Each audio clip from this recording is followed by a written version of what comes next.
Y después del año 30, ¿qué periódicos sobreviven, además de la Cruz del Sur? Y no, ya no hay, bueno, sabemos que en Ancud ya no hay periódicos permanentes, ¿no es cierto? Los que se publican están de Castro y el otro que depende de la Sociedad Periodística del Sur, de Exopesur, la Araucanía que se llama ahora, Araucana, que edita Valdivia, Temuco, Valdivia, Osorno y Yanquihue, Puerto Montt. Así que no, ahora no hay ningún periódico aquí Pero del estable. 30 en adelante, cuando todos los Bueno, otros apareció lo decaen.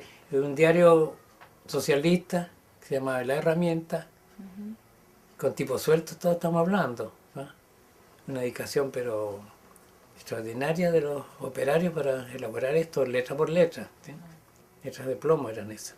Y después eso publicó La Justicia, diario radical, y el sucesor de eso es La Reforma. Y entró en controversia con el diario Crucesura en cierto periodo, influyendo y comprometiendo a los colegios principales de acá, seminario y liceo. Una pelea ideológica que llegó a extremos en el año 54. ¿Qué tipo de extremos? Al extremo que la ciudad se dividió en dos bandos. Los radicales han llegado un poco a la ideología liberal y laica, y los católicos. Y el obispo Salinas, que vino de Santiago acá, era entonces él llevó adelante esa guerra ideológica prácticamente, que pasó a ser religiosa después, llegando a excomunión de los que tuvieran el periódico contrario, que insultaba a la otra facción, el laico insultaba a los católicos. La Cruz del Sur mantenía una línea, pero igual pues, era fuerte en sus conceptos. ¿Sí? ¿Y en la Cruz del Sur usted qué rol tenía? Bueno, en el 55 empecé a trabajar ahí.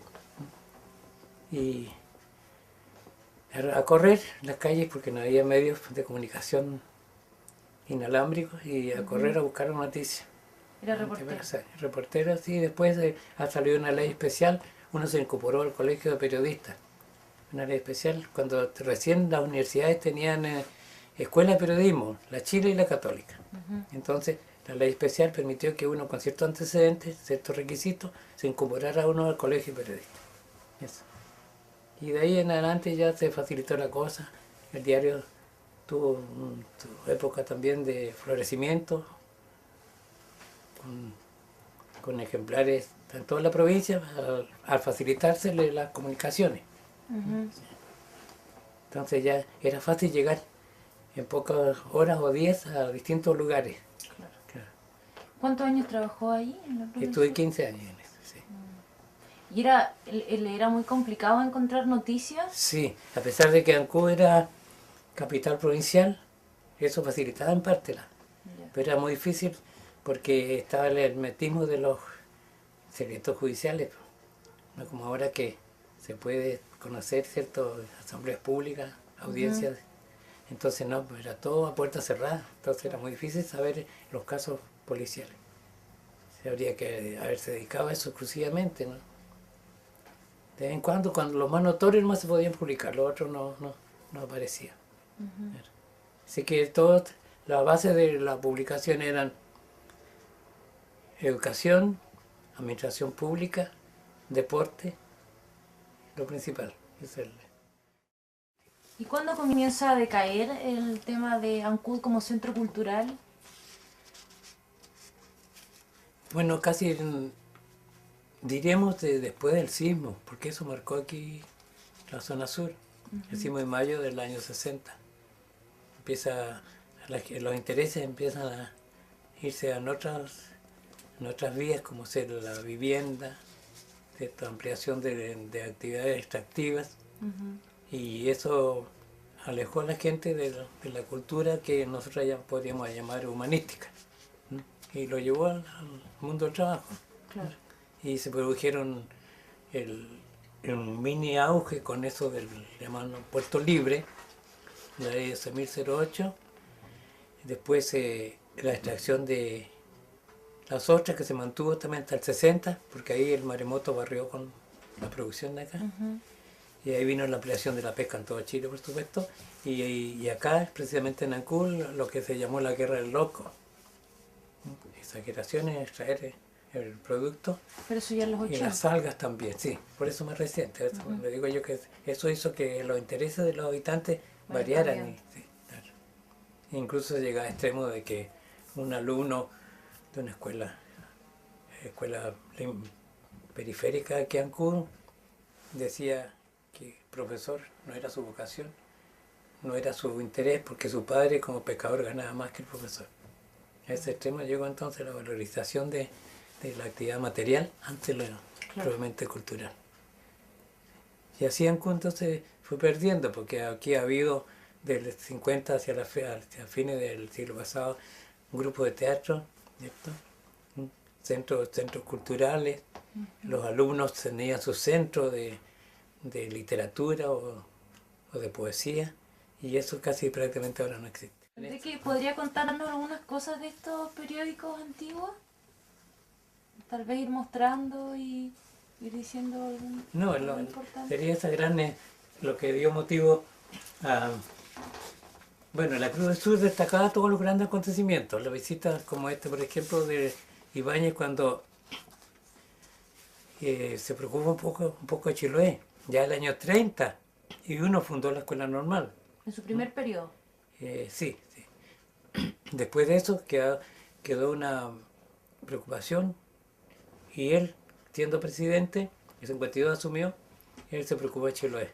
Y trajo los vuelos de LAN Chile, aquí directo aquí a Ancud y a Castro. Pasaba rasante el avión, cuando había techo bajo, pasaba rasante por los árboles allí hacia Castro y de ahí a Puerto Montt. Mientras tanto se mantenía la navegación clásica de líneas de vapores desde Puerto Montt, Calbuco, Chacao, donde todavía espera un puente fantasma. Y el barco pasaba a Caremapo y Maullín, después venía a Ancud y regresaba con pasajeros y carga. Eran barcos medianos nomás, dependiendo de la empresa marítima del Estado, y después, en forma increíble, dependiendo de ferrocarriles del Estado.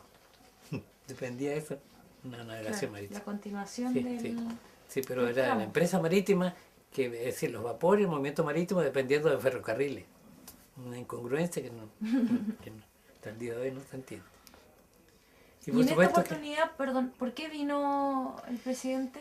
Vino a la exposición agrícola y ganadera, que se hacía así primero en Bellavista y después en Pudeto. En el sector Pudeto. Exposición agrícola, industrial y ganadera de Chiloé. Sí, que fue una de las grandes actividades que tuvo la provincia, que incentivó la traída de animales para renovar la ganadería, ovinos y vacunos, incluso de Nueva Zelanda, o Zelandia, dicen otros, y INTAP trajo renovar ese material genético, ¿sí? Para ampliar la actividad de los pequeños agricultores que tenían sus predios muy pequeños. Entonces ellos financiaban esa traída de eso. Y eso favoreció, junto con implementar un poco y propiciar la apicultura. También se interesó, pero el clima aquí es contrario a eso, por supuesto. Y la avicultura, contraída de nuevas razas de plumíferos. Sí. Y eso sirvió, esas exposiciones sirvieron para eso. Sí. Acá hay, se habla del Puerto Libre. Sí, Puerto Libre, entre otros. Sí, entonces ahí venían los incentivos económicos, que eran cada cierto tiempo a través de algunos gobiernos para despertar esto. ¿Qué fue el Puerto Libre? Franquicias aduaneras, mientras que a Arica y a Punta Arenas se le concedía toda clase de posibilidades de incorporar, de internar o importar cualquier clase de mercadería. En Chile había una lista solamente, no era universal el derecho a importar. Entonces, eran franquicias aduaneras solamente. Pero nunca cumplieron su finalidad de industrializar o variar aquí la economía de la isla. Sí, hasta el día de hoy se discute ese tema. Claro. ¿Cuál rubro hace que Chiloé sea próspero? ¿En qué? Turismo, 2 o 3 meses al año, ¿cierto? Ganadería, ya está superado con los predios de más al norte. La pesca se va hacia Aysén. ¿Y qué va quedando Chiloé? La salmonicultura con bacterias y va quedando el mar vacío casi, y solamente la posibilidad de que se regule bien la pesca, más que la pesca, el criadero de otros, con concesiones marítimas, criaderos. Eso podría salvar un poco la economía de Chile, porque la agricultura tampoco. Papa, a veces viene la papa mejor del norte que la que se produce acá. Claro. No hay cantidades. Es muy caro. Ya. Claro, la gran cantidad del abono, el fosfato, todo eso es carísimo. Está muy caro. Sí, nos justifica el cultivo de la papa en forma industrial.